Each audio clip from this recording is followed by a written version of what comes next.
Tell me one thing. Throughout the podcast, you said that your generation is entitled. Your generation is a lot more, maybe I won't say softer, but maybe sensitive to a lot more issues and stuff like that. You are more comfortable to work with millennials than Gen Z, whereas Because I'm what's wrong with your generation? Yeah, I mean, I would not agree with you when it comes to that particular point at all. Mine was a question. It wasn't a point. It was a question. Like It seemed like a point. This is funny. The cancel generation is actually more comfortable with the generation that they know that will not cancel them. yeah.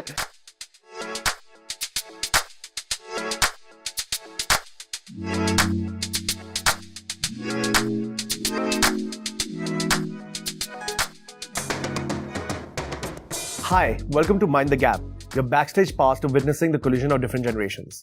I'm your host Shivam Sood, and I'm a millennial, and I run a startup where I have the pleasure of working with many colleagues who belong to Gen Z, others who are millennials like myself and even beyond.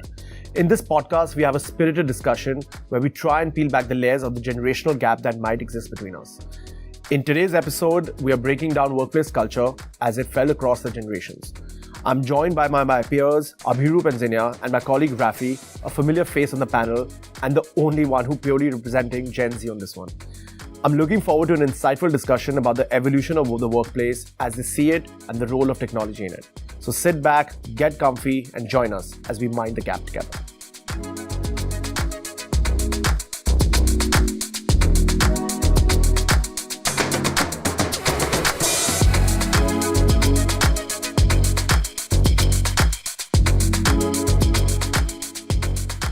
So how do you think the workplace has evolved over the years, like from your time when you started to sort of the culture that there is now in the workspace? So significantly, there's a lot more fluidity. Like even if I talk about right now, it's almost like a mandate to have a certain amount of fluidity in terms of providing a kind of a work environment to your to your employees. But even for companies like Big Boss, like earlier, they had certain mandates in terms of what was allowed versus what was not allowed. Say something as simple as a work from home, which was sort of an aberration back then, is a norm kind of right now, which is almost like a given. So back in 2017, work from home was not a norm which was easily available to your employees. Simply the working hours and stuff, the kind of issues that you openly discuss right now within a company. Earlier, there were things that were taboo, not really appreciated to be discussed openly. Now companies are openly discussing about certain things. So definitely there's been a hell and heavens difference in the workplace and culture. How it's evolved over time. Yeah, Zinia, what's your take on work from home? So obviously after COVID, things have changed. Work from home was only for people who worked in IT sector, back in the day at least, when I again started my career. And it continued to, but it's only when COVID happened that we started working from home. I would say it has both pros and cons. I personally feel that, work from home is also something which is taken lightly by a lot of employees. So it's a good balance to have, like maybe some days can be work from home and you can have like a balance around it. Maybe 4 days can be from office and maybe 1 day can be from... Do you see any downside to, working from home? And do you think, since like you're saying, it's part of the workplace today, right? So what is the downside that in your experience that you see, how people could sort of, use work from home and, for an employer, ideally it would be not such a good thing? So I think complacency, like a lot of people get like a little I would say lazy in replying at the same time. I think efficiency levels also go down. And the entire ownership sort of increases when you are in office vis-a-vis when you are at home. When you are in office, you get involved, you are like collaborating with other employees. So it's always better to be there instead of working from home. But what about creative people, right? Because I think a lot of creative people feel that, for them, their productivity is much higher when they're working in silos versus, traveling to work, commuting to work. And then, obviously, there are still distractions at work, right? Because there are other people. So do you think for creators, at least, it's like a better situation where they work from home? Or do you think that's not the case? I don't think so. Even for people who are in creative fields, I feel that, there's a lot of scope when you come to office, you discuss about not just, it's not just about, flourishing your creativity or, bringing up a new idea. When you talk to 3-4 people around you in your team, I think it sort of strengthens the entire creative process as well. So yeah. What about discipline? Like, what do you think discipline. Like, do you think somebody needs like a lot of discipline to work from home, or it just doesn't matter? I can answer that. Yeah, they definitely do. They definitely, because I mean, I graduated high school in 2021, so my whole senior year was on Zoom, and back then, like I was just sleeping the whole time, right? So now that I am, with this internship and everything, now that I'm doing 2 days work from home, 3 days come to the office. When it's work from home, like it's still the discipline. It's like even though you aren't going to office, you have to wake up at the same time. You still have to do the work and everything. So yeah, it does require discipline. Yeah, I think for experienced people, it's more it's easier to work from home because they have the discipline, their work routine is set. But I think when you just start your career, like you're saying, you just start your career, I think one thing that you would need, not only apart from the discipline, is a routine. Because there's a lack of routine, there's a lack of coming to work, doing your things, knowing what to do, what not to do. Because I think when you just start off, it's obviously, there's a lot of confusion, there is no structure, there's no organization. And especially if you work for a startup, right? Because it's all over the place. Startups are chaotic. Obviously, bigger organizations are a little different because, they have like an HR in place or like, your managers in place. But startups don't really have that, right? So I think initially, definitely, I think for people who are just starting out, I think coming to office makes sense. But work from home, I think works better for people who are more experienced. And I think this is again coming back to what you said earlier. I think back in the day we didn't really have this option, right? So if you're home, you're not coming to work, it's basically an off or it's a holiday, right? Like there is no concept of working from home, and I guess even the technology at that time didn't support it. Today I think at least you have Zoom, you have online calls, you have Slack, you have these tools where you collaborate with people in your team. I think when we were growing up there was just email, and I think even that was a big deal, in that sense. And how else do you think the workplace has evolved over the years? Like I mentioned, the amount of issues or topics that a company or an organization that is willing to take up a lot more openly, for example, whether it's paternity leave, maternity leave, issues like that, or gender diversity, inclusion, those kind of issues, they are a lot more in forefront right now compared to what it was earlier. Earlier it was a lot more functional, a lot more objective. Right now companies are looking at this at a larger holistic level, because they've sort of realized that having diversity on those aspects and ticking those check marks also helps overall in the productivity and probably the output of the company. So those things are getting factored in right now in the overall processing of a company when they factor in the work culture compared to what it was, I think, earlier. Right. So, some would say that what to Abhiroop's point, Zinia, like somebody would say a lot of companies would say this is a distraction.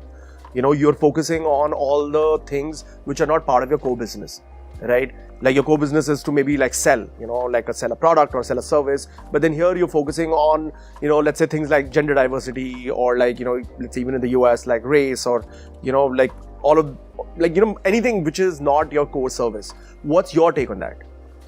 No, I mean, in today's day and age, you have to. There is no other way out, and that's the cultural shift that, we, as somebody who started our careers maybe like a decade ago, have probably seen that now employees not only work for money, they work for the entire culture. They want to be included in a lot of things which otherwise, I would say a few years ago, were a taboo. Be it gender inclusion or, mental health, etc., etc. So, yeah, I think it's very important because it's important to them. And at the end of the day, you want youth to work for your company. So, yeah. A great point. I think, this brings up to a very interesting point where she said people don't work for money today. Yeah. Do you agree with that point? Or people do you think work for money? No, as in so she's saying basically people not only work for money. Exactly. So money could be one of the money, criteria. It's other things but there are other things stuff that she mentioned. What's your take on it? Do you agree or do you sort of disagree? I feel the only reason a person would really work is money. If they're not getting anything out of it. No, see, consider the fact that money is a given, right? Yeah. There is money, but you're not only working for the fact there is money. You could even work for culture, for example, like Google. Yeah. It's a great example. People love Google because it has that sort of workplace culture where it's inclusive. You go there, you pretty much spend the whole day there. People even sleep there. Yeah. You know what I mean? So it's also you're getting paid good money, but it's relative in the sense that you're also going to get the same paycheck probably in another company. Yeah. Right? But people choose to work in a Google because of the whole because of their happiness culture. And everything. I get that, but I feel overall now a lot of companies are getting scared and everything because a lot of I would say with my my generation and everything, people are way more sensitive overall. And now because of cancel culture becoming a huge thing, a lot of companies are also getting scared. So they do tend to be more lenient with a lot more things. So then basically what you're trying to say, or what Rafi's trying to say, it's a cultural shift. And so companies are only accepting it because maybe they're scared, or maybe they feel that this is what they need to do today to, make the current generation understand. Like, I don't know, what's your take on that? Like, what do you think? I'm not sure, because I think it depends on the kind of industry you're in as well. Like, I'm sure that at a basic level, the change is happening across all companies. But for example, without taking any names, there are consulting companies where the norm is rigor, hustle, like long hours, complete messed up work-life balance during the initial years is something the company expects from the employee, and the employee is also mentally prepared that if I'm going for the top-notch consulting companies, I am expected to give those initial, say, 80, 90, 100 hour work week initially of the career if I want to grow, and that's the kind of field that they have chosen. So those companies probably are still a little more comfortable in the kind of lesser work-life balance that they are providing to their employees compared to, say, a Google, which I think set the benchmark of work-life balance, where they're providing sleeping pods, to free food, to gymnasium, to swimming pools, and I don't know what not, PlayStation rooms and stuff like that. So it depends on the kind of industry. Maybe Google thinks that their employees' productivity comes a lot better if they're providing a much more a vibrant environment, so to speak. Do you think that statement is valid, or what's your? No, absolutely. The idea is to have a holistic ecosystem, like I think you also mentioned. I think and expectations, right? Like I think that reward is very important from both sides. Yeah. I mean, like you said, like it's it goes hand in hand. Whether the person would want to stay, like in my office, for instance, like we have a gym and we have a lot of other things as well, just so that employees work extra hours and they don't go anywhere else. So that's what people do nowadays. I mean, they want those systems, they want those perks. And that's why I said that, it's not just money that you work for these days, there's a lot. It's happiness. Yeah, absolutely.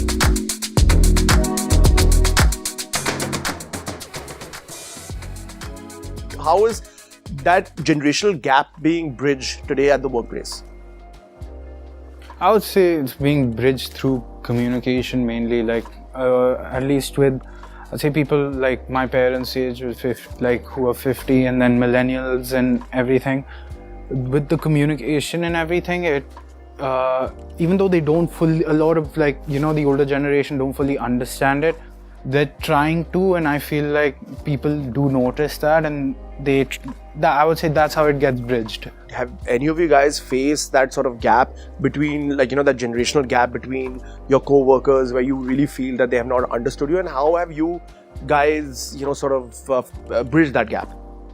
I have. When I started my career, actually, as I mentioned earlier, so I was working with a company which was an MNC company, but there was a lot of generation gap when it comes to giving your opinion, which again has changed now, because now anybody can sort of give their opinion, talk about it, which is great. But starting off at that time, I didn't have that platform. So I kind of feel slightly jealous about it, that, why wasn't I given this platform when I started off? But at the same time, it's good to see that shift, because he said that, communication is obviously really important.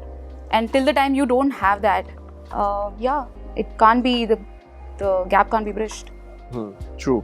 And I think just adding to the last thing I think we were talking about also was, I think the culture has really changed in the workplace as well, right? I think earlier, going to your CEO or your boss or your managers and being friendly with them, it wasn't such a norm. Today it has changed. Even I see when I speak to let's say my seniors or my partners or my investors or whatever, there is a huge change in how we speak and how we deal, and we can actually be friends, versus how earlier it was super formal, right? Even the smallest organizations, I think it was very formal, and I think today that has changed, right? And I think it's a good thing. I don't know, earlier it was very monotonous. You go to work, okay, he's your boss, there's a line that's being drawn, and that's about it, right?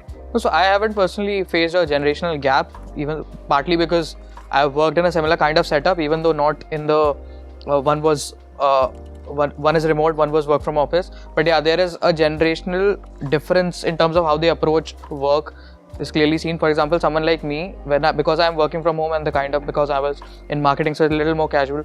So when we are, for example, taking calls or when we are working from home, we don't see the need to be in formals or shirts. A casual t-shirt works. At max, probably a polo t-shirt. Whereas I've seen the people in my current organization, those who get on a call, even though they're working from home, they're in proper formals with their tie and everything, because that's the work ethic that they feel they need to sort of bring out, even though they're working from home. They see work as a completely professional thing, which is partly the output and partly the way they conduct themselves. Probably in our generation, it is a lot more skewed towards the output than probably completely in terms of how you're presenting yourself. And maybe that's why you are seeing a lot of new age companies, they are being a lot more free flow in terms of the dress code that they are allowing, or probably the hairstyles or whatever they are comfortable with. So that's the difference I think I've seen. That's actually true, because back in the day, I think you were taken more seriously if you wore a certain way of dressing. I mean, if it was formal. And now there's a shift, because again, it doesn't matter what kind of work you do, and whether you're in a bank or in a financial institution or a startup, you can dress up the way you want. It doesn't define whether you are serious about your work or not.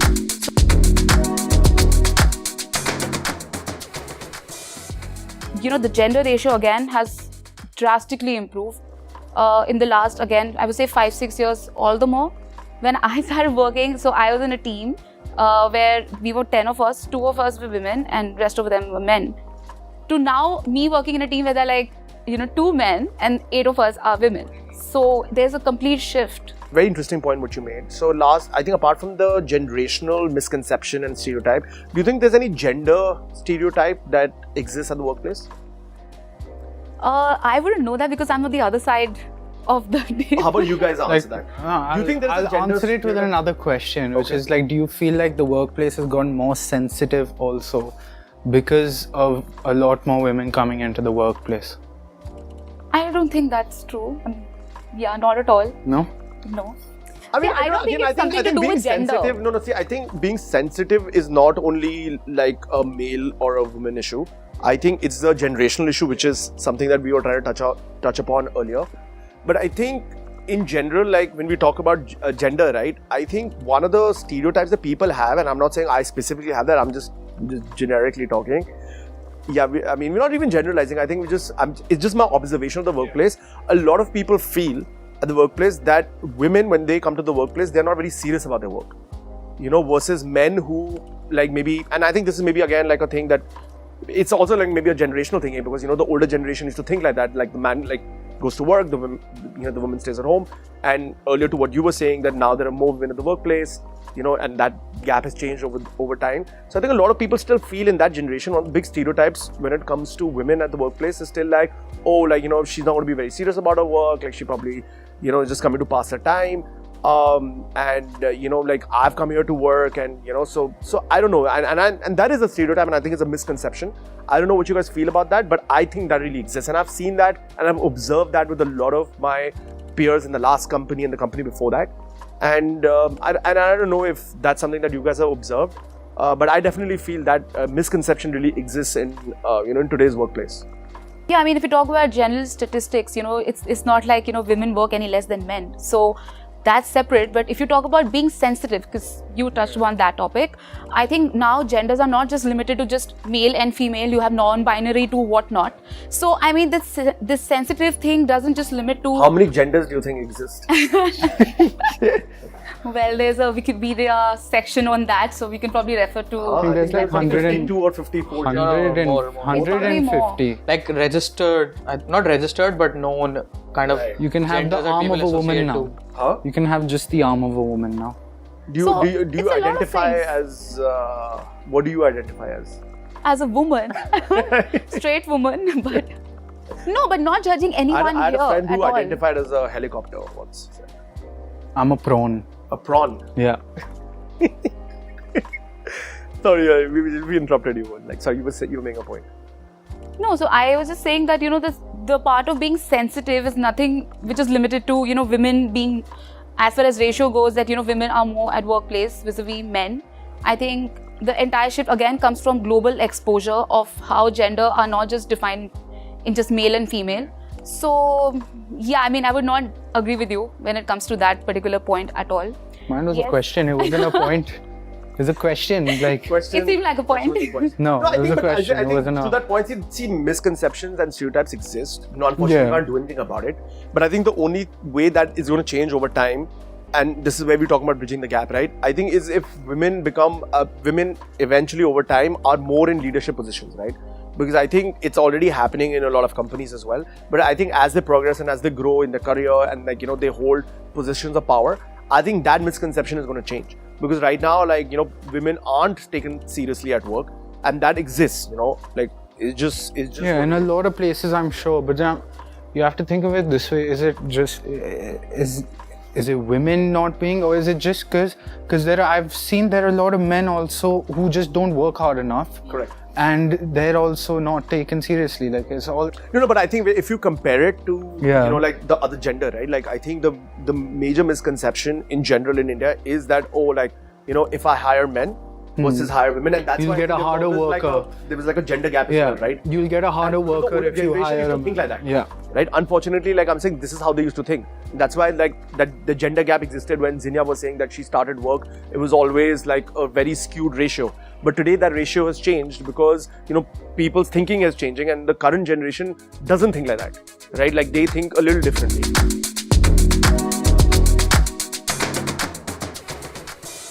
So of course, there's a lot of automation. If you talk about how systems and processes are, again, back in the day, it wasn't like that. There was a lot of manual intervention, which still exists actually. It's not like it doesn't. But you have apps, you have different websites to help you out. AI is there, of course. So if you talk about that, I mean, obviously there's a great help that one gets. Again, Gen Z, they sort of are already, equipped with it. Vis-a-vis me, when I started again in my career, my boss would give me a lot of, like that doggy work to do. And I would actually sort of burn the midnight oil just to, make sure that, next day when I go to him, he feels impressed. So, yeah, I mean, again, there's a generation shift when you talk about that. But technology but when definitely... you say generational shift, like what are you trying to say? Like, are you trying to So there are two things, obviously. One is technology taking over. And because we didn't have that earlier, we... No, but are you trying to say, like, for example, like, just if we compare the two generations, people used to work harder in that generation, people work less hard, and do you think, or is it because you think technology has evolved to a point where just people are more efficient today?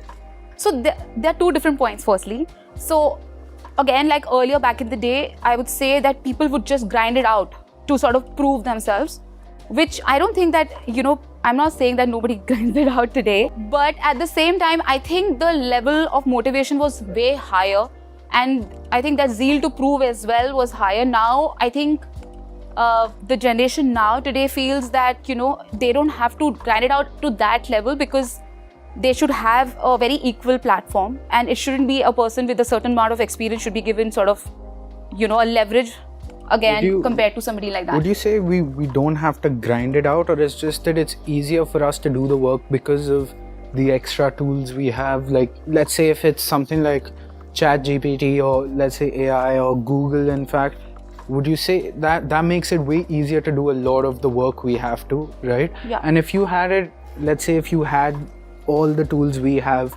when you were starting off your career, wouldn't you say you'd use them to your advantage, and at that point you won't be burning the midnight oil? 100% I would be, but that's what I said. There are two things to it. One was... Yeah, I think one of the things that we should address is it like an efficiency problem, or is it just like a problem in terms of willingness? Willingness, or you just like don't want to work as hard, right? So I would say way more efficient because of the tools we have. And I feel like with Gen Z, a lot of the things is like if we were put in your guys' shoes, we would do the same amount of work.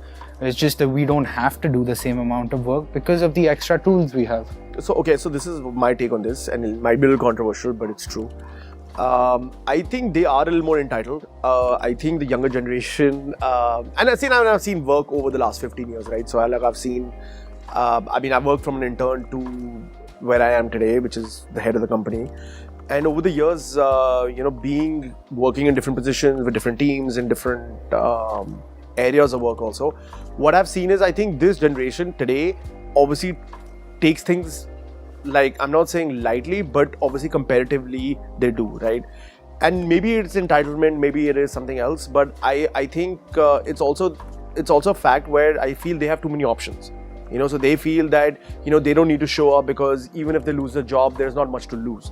Versus back in the day when we were working, coming to work, reporting on time and being there, being present and actually working and hustling was a big thing because we didn't really have any options. We didn't have social media, we didn't have technology. It's not like there were hundreds of jobs like just readily available, and it's not like people were chasing us. There was no LinkedIn even for example. But I think today it's like, you're unhappy, you go online and you just like with a click of a mouse, like, you apply for 10 jobs, right? Which is similar to, I think, what we were discussing in the first episode about dating, right? Where, you have so many options, and I think that also exists for the workplace, right? And I think because of that, I think in general that's made a lot of the people of this generation very, very entitled and also like less caring about and about their workspace. I think it's also a little about the culture as well, no? Like, say up until your generation as well, there was this saying that work is worship was a very common thing. Like people believe that. Right now, work is only one part. When the current generation is very clear about that work is just one part of my life. It cannot be my life. It cannot be the major part of my life. It's just one aspect. So because there is that distinction, they know how much of effort that they are willing to put in, be it in the number of hours, be it in the amount of effort that they are putting in, compared to the amount of whatever is being whatever the payout is in that sense. And they are very clear in terms of what are their expectations from a workplace and the work that they are doing. Earlier that wasn't the case. It was more like probably work was considered like a duty or something that as a path that somebody has chosen, and they were very religiously following that one track kind of thing. So I think that's one of the difference. Yeah, I completely agree with you here that comparatively to the older generations, we are way more entitled than how you guys are. Then that again goes back to what we just spoke about with technology. It's also because we have so many more tools that we don't have to spend all those hours grinding it out and doing all that work, because it takes us way less time to do it. But this is where I disagree. No, I also disagree to that, and I'll tell you why, and you can obviously finish after that. I think today, like, you might say this is efficient, there's also a lot of distractions. Yeah. Right? With social media, with you always being on your phone, you are not being efficient. Like, you can say you're being efficient to a certain extent, but actually, if you're sitting on Instagram while you're supposed to be, finishing like a task, that's not efficient. And it's not even just about technology, it's about having a mindset. And Correct. That's where I feel there's a disconnect. Yeah. I don't want to say that, they are more entitled or they are just blessed to have more technology, but I just think the mindset and the willingness is missing. I mean, to a large extent, I wouldn't generalize that as well at the same time, but I am also now working with people who are part of, the entire Gen Z generation. And I really think that, they think they can just do things very easily and they do it very lightly. I think less fear of consequences as well. Yeah. I feel like, for sure. Yeah, I think people don't take that into account. They don't really care too much about, like, say 10 years down the line or the future. Like, if they get fired from a job, like, I don't think foresee that much. For us, it's always, was the thing that, like, what if I get fired from a job, or what if I get laid off? What is that going to do to my career? It's going to derail my career. I'm not going to get another job. Like, there's also that fear. Today, it's like, yeah, you don't want me to work here? Fine, I'll go get another job. Or, like, I have 10 other options. And it didn't matter which background you came from. Correct. You were sort of instilled those values when you were growing up, that, when you start working somewhere, then you have to slog it out for a few years. True. And it's changed. So I think great point. To that, I think just to conclude, I would say that millennials always feel, that they are working hard versus Gen Z not working as hard. And they feel that, they're being efficient versus somebody who's... They're working smart. They're working smart and not hard, right? And probably to a level it's true, especially if you look at tools, even like Excel, for example. They just feel like, oh, like this guy, like even like when I started, there was even like Excel was even not that advanced, right? And we used to sort of do it like manually, even like a lot of things like calculations and all, like we used to do it on a piece of paper. Today you have tools to do that, right? So yeah, like I agree. I think they're both two different schools of thought and like points of view.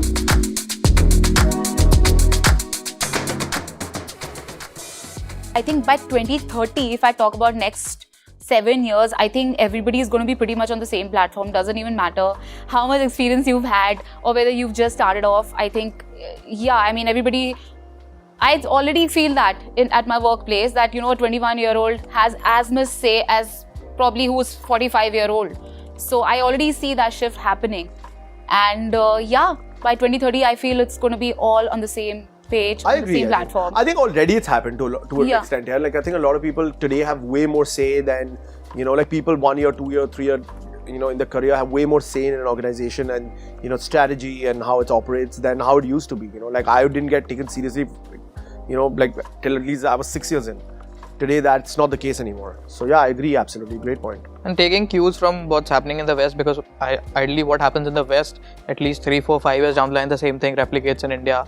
But speaking about the larger context, what we are seeing right now, that the current generation is a lot more aware and vocal about the softer issues, say environment, the pollution, whether it's again gender diversity, equality and all.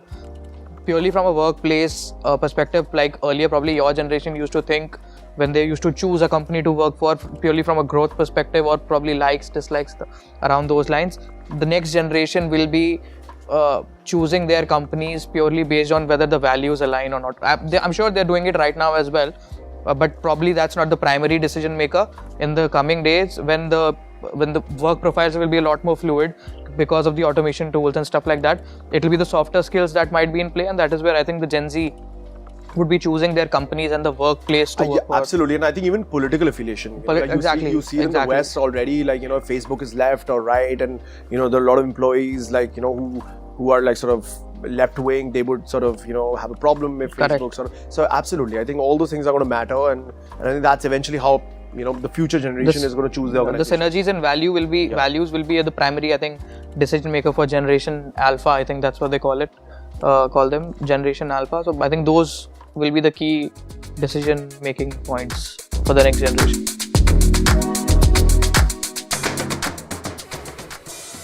Millennials. Because I've worked with them, I found my comfort level, and I honestly right now I think I've probably not gotten that much of experience to work with Gen Z. I've worked with borderline Gen Zs over of my age, and I think all of us are pretty much comfortable with our seniors in that sense. But if I talk about Gen Z pure in the kind of definition that we have for Gen Z right now, somebody born after 2000 or maybe 2002, 2003, it's a little tough to maintain that balance. So I think maybe for that reason. I would say millennials also, because I mean a lot of the jokes I make and everything are kind of risky and stuff. So like, tell me one thing. Throughout the podcast, you said that your generation is entitled. Your generation is a lot more, maybe I won't say softer, but maybe sensitive to a lot more issues and stuff like that. You are more comfortable to work with millennials than Gen Z, whereas because what's wrong with your generation? What is wrong with it? I won't list it out because there's a lot. Do it. No. There's a lot wrong with. What was the term you used earlier? No, but there's a lot wrong with every our generation as well. No, but there's a lot wrong with every generation at the end of the day. So yeah, each generation has its problems, but I would personally work better with millennials to a certain extent because I can make the jokes and not feel like, oh, what is this person going to... Yeah, and basically that. It's funny, the cancel generation is actually more comfortable with the generation that they know that will not cancel them. Yeah. But probably this is also a good thing about them, that they're a lot more self-aware compared to maybe the other generation. Yeah, true. So that's probably another thing. For me, I think I love working with younger people. I just love the new energy, the new ideas, everything. But again, I think obviously I also have to be very wary of the fact that I don't say something which is controversial or something that they feel extremely offended about. So you have to sort of tiptoe around them as well, that's right? the exact reason I like working with millennials more. Yeah, that's the only reason at the same time. And also at the fact that they do act entitled at the end of the day. That's... By the way, you're going to get a lot of flack for this episode from Gen Z.